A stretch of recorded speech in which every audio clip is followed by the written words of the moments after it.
हम आए हुए थे अमृतसर में और हरमंदिर साहब के दर्शन करने के लिए बैठे बैठे प्रोग्राम बनाया कि हम यहाँ की कोई जो भी मशहूर चीज़ है वो खाएंगे। तो पता करें किया कि यहाँ के जो पहलवान के कुलचे हैं बहुत ही मशहूर कुलचे हैं और काफ़ी पुराने 1952 की ये दुकान चल रही है। तो आत्माराम पहलवान के द्वारा ये चलाई गई थी ये दुकान। उसको देखने और उसको खाने के लिए हम लोग चल पड़े अमृतसर के गलियों में। अभी हम लोग जब गलियों में प्रवेश किया तो बहुत ही प्राचीन काल की जो गलियां थी वो दिखने को मिली। बहुत ही भीड़ी गलियां थी जो कि पुराने ज़माने की गलियां थी। और जब हम लोग यहाँ से निकले तो काफ़ी दुकानें बंद थी, इस कारनामा उस में निकल पाए। अगर मार्केट खुला हो तो आप अपनी गाड़ी ले जा नहीं सकते। फिर पहुँच के हम लोग वहाँ अमृतसरी कुलचा पर वहाँ जाकर देखा कि वेटिंग चल रही है, छतरी दे दी गई हमें उस वेट करने के लिए छत पर ही।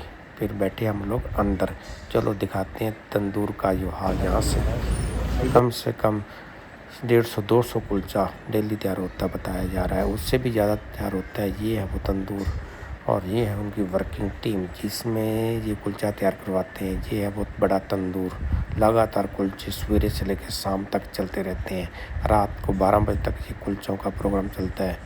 और फिर ये है यहाँ से कुलचे तैयार किए जाते हैं। बैठा दिया गया एक पुरानी सी दुकान में, बहुत पुरानी दुकान, जो मेरे ख्याल 1952 का वही सेटअप तैयार हुआ था जो उनके फादर साहब ने तैयार किया था।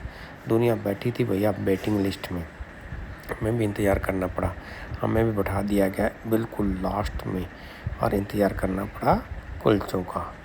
फिर हमारे पास आए कुलचे, हमने 3 प्रकार के कुलचों का ऑर्डर किया, जिसमें से एक स्पाइसी और 2 नॉर्मल कुलचे थे। वाकई भैया कुलचे तो लाजवाब थे, सब ने प्रशंसा की।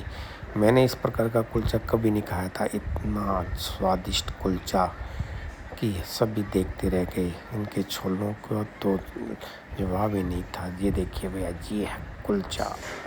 खाने पे सभी ने प्रशंसा की और फिर चल पड़े घर की तरफ थोड़ी देर के बाद। और फिर हम अगले ब्लॉक में देखेंगे यहाँ की मशहूर जलेबी जो कि गुरदास राम की है। चलो मिलते हैं भैया नेक्स्ट ब्लॉक में। जय हिंद, जय भारत।